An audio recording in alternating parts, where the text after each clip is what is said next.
The Detroit Pistons swept the Los Angeles Lakers in 4 straight games to win their first championship, and on paper it looked like total domination. But the Lakers were badly injured, and by the middle of the series, Magic Johnson was watching from the bench. So were the 1989 Pistons truly one of the greatest teams ever, or did they simply get lucky against a dynasty that could barely stand?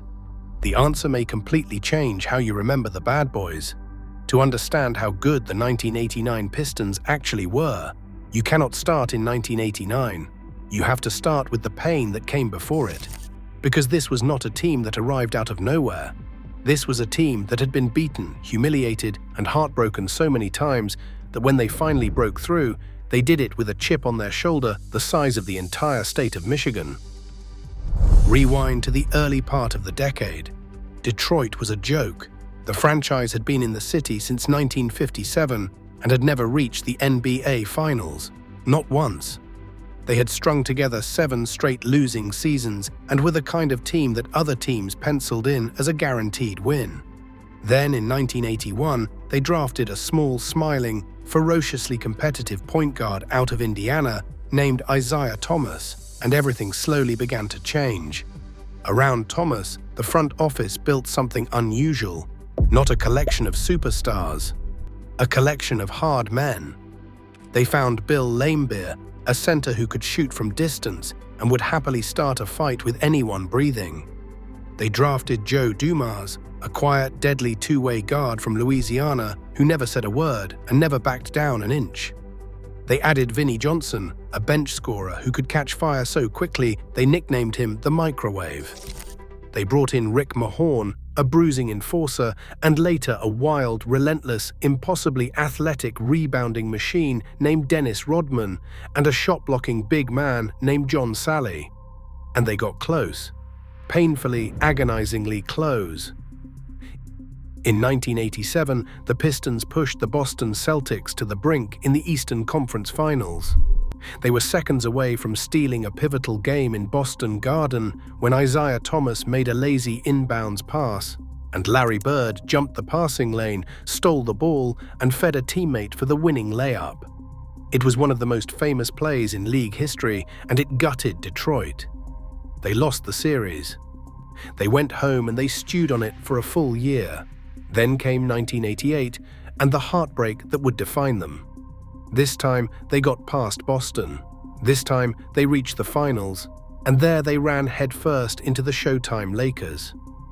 The series went the full 7 games, and in Game 6, with a chance to close it out, Isiah Thomas rolled his ankle so badly it swelled up like a grapefruit. He could barely walk, and on one leg, hobbling, wincing with every step, he poured in 25 points in a single quarter, one of the greatest individual performances the finals has ever seen. It was not enough. Detroit lost that game by a single point on free throws following a foul call on Laimbeer that Pistons fans still swear to this day never happened. Then they lost Game 7, so close to the mountaintop they could touch it, and they were shoved right back down. That is the fire the 1989 team was forged in. 2 consecutive years of getting to the doorstep and having the door slammed in their faces. And when they came back for the 1988 to 1989 season, they came back as a different kind of animal. Colder, meaner, completely done with moral victories. They opened their new home, the Palace of Auburn Hills, and they got off to a blistering start. 16 wins and 4 losses to begin the year. 31-13 by the All-Star break. And then the front office made the move that turned a very good team into a champion. They traded away Adrian Dantley. Now, on the surface, that made no sense. Dantley was a Hall of Fame scorer and one of the most gifted offensive players of his generation. But behind the scenes, things were falling apart. He was unhappy with his role, clashing with Isiah over who truly led the team, and growing frustrated as the young Dennis Rodman took more of his minutes. So in the middle of February, with Detroit chasing a championship, the Pistons made a huge gamble.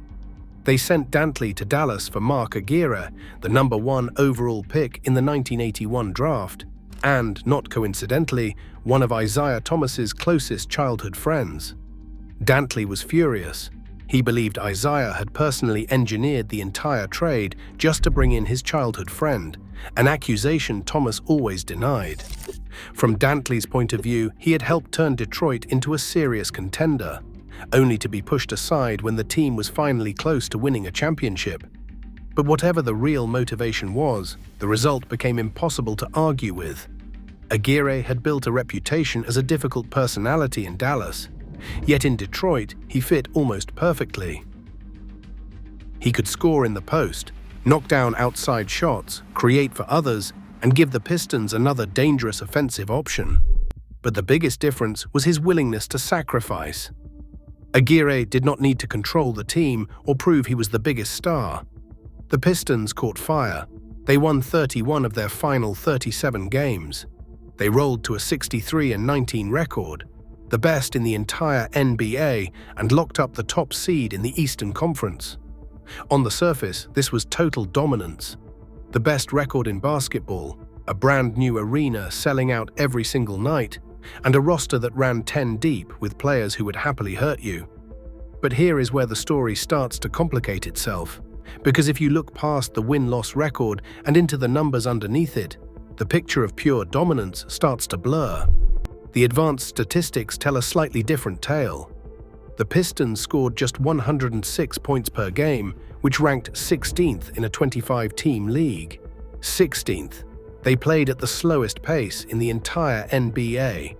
And when you measure them by point differential, by how much they actually outscored their opponents on a nightly basis, they rated as only the fourth best team in the league, not the first. Their expected record, based purely on the margins of their wins and losses, was closer to 56 wins than 63. Read that again. By the underlying math, the 1989 Pistons were roughly a 56-win team that finished with 63 wins. They overachieved their point differential by about 7 games. And the way you do that is by winning a lot of close games, by grinding out 4- and 5-point victories in the final minutes over and over again. Now, there are 2 ways to read that. The skeptic says it is a warning sign. It says this was a very good team, not a historically great one, and that they got a favorable bounce in a lot of tight contests that could just as easily have gone the other way. The believer says something completely different. The believer says that winning close game after close game is not luck at all. It is a skill. It is the fingerprint of a team with an elite defense and ice-cold nerves, a team that knows exactly how to strangle a game to death in the fourth quarter when the margins are razor-thin. Both of those readings are defensible. Hold on to them, because we are going to come back to them. There is one more thing about this roster that you absolutely have to understand before we go any further, because it is the single most important key to the entire debate about how good this team was. And it is this: the 1989 Detroit Pistons did not have a superstar, at least not in the way every other champion did. Consider the evidence. When the All-Star teams were announced for the 1989 season, exactly 1 Piston made the cut. Just Isiah Thomas. 1 All-Star on the best team in basketball. When the All-NBA teams were revealed, the honors that go to the truly elite players in the league, not a single Detroit player made the first team or the second team. Not Thomas, not Dumars. Nobody. And it goes deeper than that. There is an advanced metric called player efficiency rating that tries to boil a player's total production down to one number. Over a 50-year span of NBA history, only a tiny handful of championship teams failed to have even one player finish in the top 10 of that stat. The 1989 Pistons were one of them. Think about how strange that is. This was the best team in basketball. They won 63 games, survived the Eastern Conference, and finished the season holding the championship trophy. Yet by this measure, they did not have a single top 10 player in the entire NBA. No Michael Jordan, no Magic Johnson, no Larry Bird, no unstoppable superstar putting up numbers that separated him from everyone else. Even Isiah Thomas, the face of the franchise and the man most people remember when they think about the Bad Boys, was not carrying Detroit through overwhelming individual production. For almost any other championship team, That would be a devastating indictment. It would suggest that the team got lucky, faced weak competition, or somehow won without the level of star power normally required to become a champion.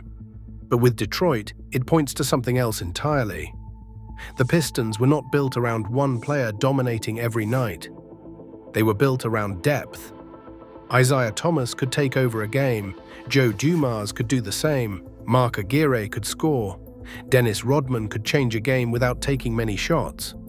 Bill Laimbeer could stretch the floor, rebound, and make every opponent miserable.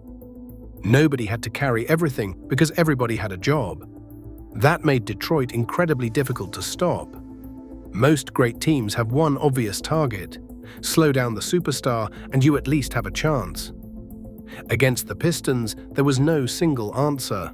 Take away one player and another stepped forward. That is what made the 1989 Pistons so unusual. They were not great because one superstar dragged them to the top. They were great because the entire team worked together like a machine. And that made them genuinely, radically different from almost every other great team in NBA history. Because the Pistons were not built around a sun that everyone else orbited. They were built around a system, around depth, around a suffocating, brilliant, absolutely merciless defense. They could throw waves of interchangeable killers at you. Isiah and Dumars in the backcourt, one a magician, the other a lockdown assassin. Aguirre and Rodman on the wings, Laimbeer and Sally and James Edwards up front, and the microwave detonating off the bench. You could not scheme against a single star, because there was no single star. There was just a machine, and the machine did not get tired, and the machine did not stop. Isiah Thomas himself has argued for years that this Detroit team set the standard for what juggernaut defense in the NBA was supposed to look like. He points out that they were doing things nobody else did at the time. 2 small guards in the backcourt, full court pressure, trapping and rotating and defending all 94 feet of the floor. He has said flatly that from a talent standpoint on the defensive end, they were the greatest defensive team ever to play the game, and that the rest of the league eventually copied everything they invented. That season, they finished second in the NBA in points allowed and third in defensive efficiency. Dumars and Rodman were both named to the all-defensive first team, so that is the team. The best record in basketball, no traditional superstar, a genius defensive system, and a decade of scar tissue driving them forward. Now let us talk about how they actually won the thing, because this is where the case for and against them truly comes to a head. The playoffs opened, and for the 3rd year in a row, Detroit drew the Boston Celtics in the first round. On the surface, terrifying. The Celtics were the great rival, the team of McHale and Parrish, the franchise that had broken Detroit's heart in 1987. Except this was not that Celtics team. Not even close. Larry Bird, the heart and soul and best player of that entire dynasty, had played only 6 games all season before a heel injury shut him down. Without him, Boston had limped to a 42-40 record. They were a shell. Detroit dispatched them in 3 straight games, a sweep, and already the skeptic is raising an eyebrow because beating a birdless Boston team barely counts as a test. Round 2 brought the Milwaukee Bucks, a solid, respectable team led by Terry Cummings, but nobody's idea of a contender. The Pistons swept them too. 4 games to none. Through 2 rounds, Detroit was a perfect 7-0, and they had yet to face a single opponent operating at full strength. And this is the moment the skeptical case is at its absolute strongest. Because the argument writes itself.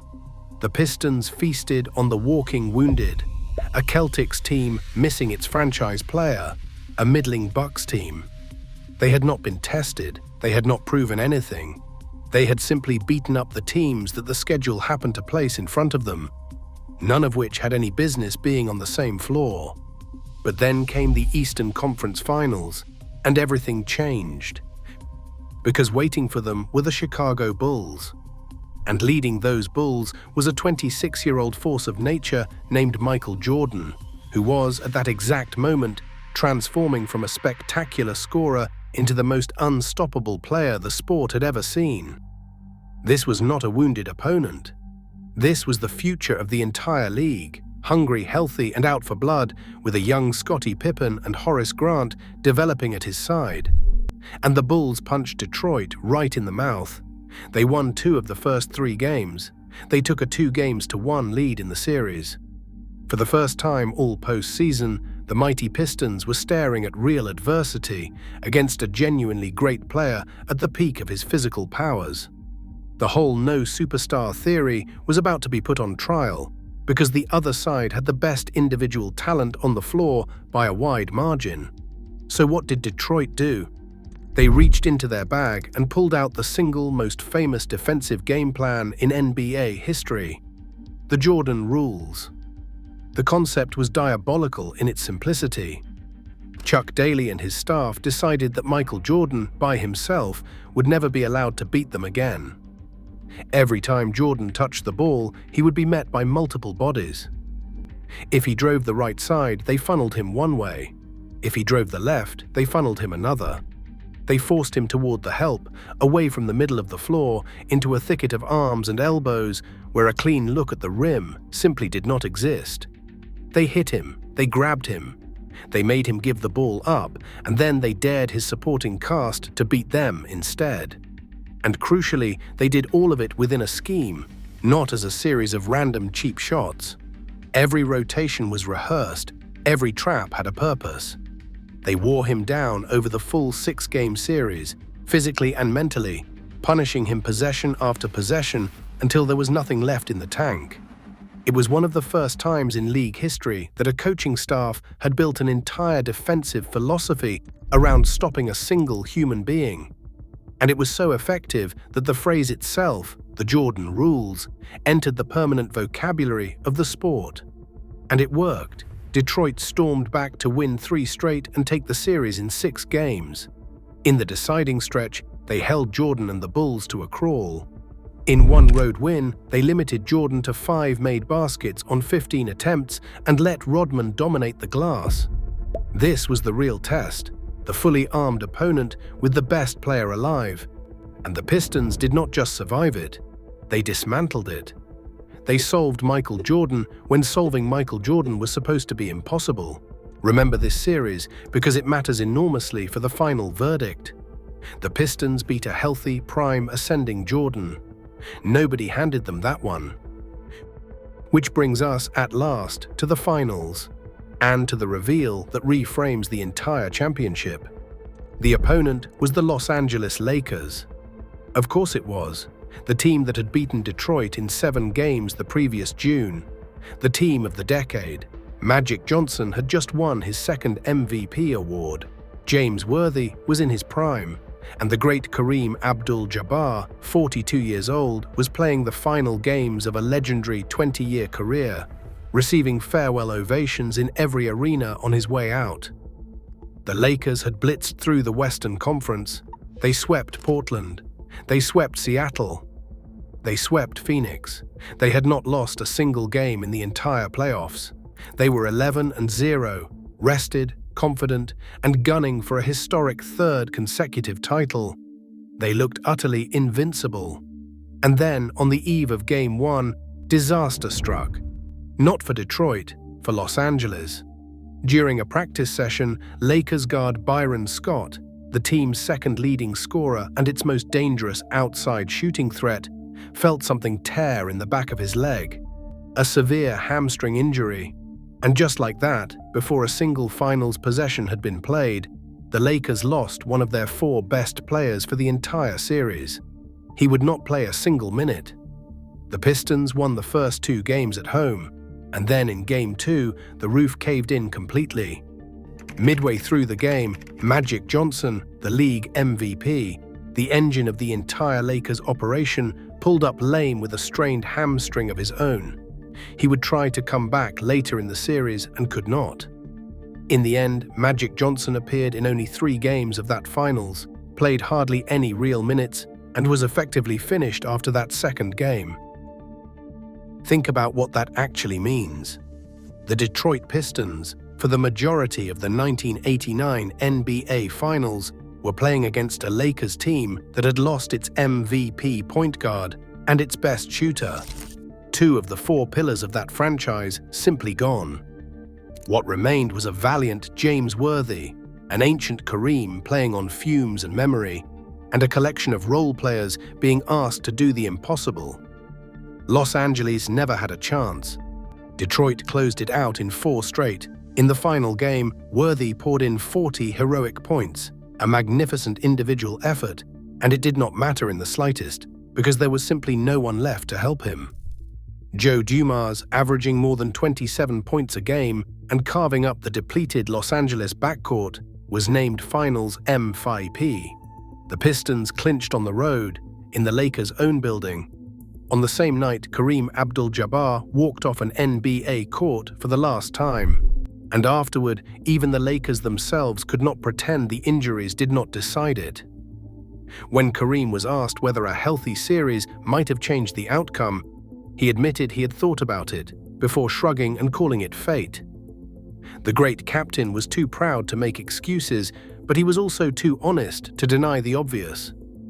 So there it is. The championship that made the bad boys immortal, the sweep of the mighty Showtime Lakers, was won against a team missing its 2 most important perimeter players. If you want to argue that the 1989 Detroit Pistons got the single luckiest break in the history of the NBA Finals, the evidence is right there in black and white, and it is basically airtight. And this is the exact point where almost everyone stops the story. This is where the skeptics plant their flag and declare victory.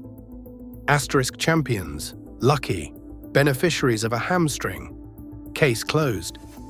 Except the case is not closed, not even remotely, because everything I have told you so far is only half of the picture, and the other half is where the truth actually lives. Here is the problem with the lucky champions theory. It has to explain away far too much. And it cannot. Start with the most obvious counter-argument of all. They did it again. The very next season, the 1989 to 1990, Pistons went right back out and won 59 games. They marched back through the Eastern Conference. They beat Michael Jordan's Bulls again in the conference finals because stopping Jordan had become their permanent full-time job. And then they reached the finals and beat the Portland Trail Blazers in 5 games to win their 2nd consecutive championship. This time, Isiah Thomas was the MVP, and this time there was no convenient injury to point to. Portland was healthy. Portland was young and dangerous, led by Clyde Drexler and Terry Porter. And Detroit beat them anyway, and that Portland series was no gift. The Trailblazers had home court advantage taken from them by a Detroit team that refused to lose on the road, dropping game after game in hostile buildings and never blinking. In the deciding game, on Portland's own floor, the Pistons trailed late and Isiah Thomas simply took the game over, willing his team to the finish line the way great players do when the season is on the line. There was no hobbled MVP on the other side this time. There was no missing superstar to point to afterward. There was just Detroit doing to a healthy contender exactly what people had claimed they could only do to a broken one. You do not fluke your way into back-to-back titles. It simply does not happen. One championship can be a product of a soft bracket and a lucky break. 2 championships in 2 consecutive years against 2 completely different opponents is the signature of a genuinely elite team. The repeat is the single most powerful rebuttal to the entire lucky theory, and there is no honest way around it. If the 1989 title was a mirage, the 1990 title was the cold, hard reality standing directly behind it, proving the whole thing had been real all along. Now go back to that Jordan gauntlet because it deserves more credit than it usually gets. For 3 straight seasons, the Detroit Pistons were the wall that Michael Jordan could not climb over. They beat him in 1988. They beat him in 1989. They beat him in 1990. 3 years in a row, they ended the season of the man who would go on to win 6 titles and be called the greatest basketball player who ever lived. And they did not do it by accident. They did it with a defensive scheme so effective that it forced Jordan to fundamentally rebuild his body and his game in order to finally get past them. Think about the historical weight of that. The bad boys were the final exam Michael Jordan had to pass before his dynasty could begin. They were the crucible that forged him. He has said as much himself. The pain of losing to Detroit is what drove him into the weight room, what hardened him mentally, what turned a brilliant scorer into an unbreakable champion. A team does not become the multi-year obstacle for the greatest player of all time by being lucky. You cannot fluke your way into stopping prime Michael Jordan 3 seasons running. And then there is the defense, which is really the whole point of this team, and the thing that ties every argument together. The reason the Pistons could beat you without a superstar was that they could take away your superstar. That season, they finished 3rd in the entire league in defensive efficiency. They could switch everything, trap anywhere, and defend every inch of the floor. They had 2 first-team all-defensive players in Dumars and Rodman, and in Rodman, they had perhaps the most disruptive individual defender and rebounder of his entire era. A man who could guard all 5 positions and chase down every loose ball as though his life depended on it. Great defense is the one quality that travels across every era of basketball, and it is very nearly a prerequisite for winning a title. Over 4 decades, almost every championship team has finished near the top of the league in defense. The Pistons were not just near the top. They set a new standard for what the top could even be. Coaches around the league spent the next decade trying to copy their physical, switching, punishing style. The rugged New York Knicks and Miami Heat teams of the 1990s were essentially trying to become the bad boys. And none of them ever quite managed it. And there is one more piece of the legacy that gets overlooked. The 1989 Pistons ended an era. For almost the entire 1980s, the NBA Finals belonged to exactly 2 franchises, the Lakers and the Celtics. Every single championship of the decade ran through one or both of them. The 1989 Finals was one of only 2 in the whole decade that neither Los Angeles nor Boston won. Detroit was the team that finally broke the duopoly, that kicked down the door those 2 giants had guarded for 10 years and dragged the league into a new decade. That is not what a lucky team does. That is what a great team does. So how do we actually settle this? How good were the 1989 Detroit Pistons, really? Here is the honest verdict, and it requires holding 2 ideas in your head at the same time, which is exactly why this debate never dies. Idea 1, the 1989 championship, taken completely on its own, is genuinely flimsy. There is no getting around it. The Pistons swept an injury-riddled Lakers team after cruising past a birdless Boston, Egerton, and a modest Milwaukee. The single most famous accomplishment in franchise history came against a field that was, for most of the run, badly compromised. If your entire evaluation of this team began and ended with the 1989 Finals, you would be right to be skeptical. Idea 2. The team that won that title was, in fact, one of the great teams of its era and possibly one of the most influential defensive teams the sport has ever produced. And the proof of that is scattered everywhere outside the 1989 Finals. It is in the 63 wins. It is in solving prime Michael Jordan 3 years in a row. It is in the back-to-back championships. It is in a defensive system that reshaped how the entire league played. It is in the fact that they did all of it without a single conventional superstar, a feat so rare that only a couple of teams in 50 years have ever managed it. The paradox of the 1989 Detroit Pistons is that their most celebrated moment is their least convincing argument, and their real greatness lives in all the places the highlight reels tend to skip. The sweep of the Lakers is the trophy on the shelf, but the true measure of the team is everything that trophy sits on top of. Where does that leave them in the all-time pecking order? Ask a Detroit loyalist, and you will hear top 5, no hesitation. A team whose defense would give any dynasty in any era absolute nightmares. Ask a more neutral historian, and you will get something more measured, a clearly great team, but one that lands a notch below the true super teams because it lacked that singular, transcendent offensive force. Both answers contain a lot of truth. What almost nobody will tell you, if they actually know the history, is that they were frauds. Because the evidence against that is simply overwhelming. Perhaps the fairest thing you can say is this: the bad boys wrote a blueprint that the league is still using today. They proved that you could win it all without the best player in the sport, as long as you had unbreakable depth, a defensive identity, and a collective will that refused to bend. 15 years later, a different group of Pistons, with no superstar and a devastating defense of their own, would run into a Los Angeles Lakers team stacked with 4 future Hall of Famers, a team everyone assumed would roll to a title, and those Pistons would strangle them in 5 games. It was one of the biggest upsets the finals had ever seen, and it was built on the exact same foundation: no single star, 5 interchangeable defenders, a refusal to be bullied. That 2004 team was following a template that the 1989 team had drawn up from scratch. The bad boys were the original proof of concept, the first champions to show the sport that heart and defense and depth could beat raw star power. Every gritty, starless, defense-first champion since owes them a debt. So were the 1989 Detroit Pistons actually good? No. Good is the wrong word entirely. They were great.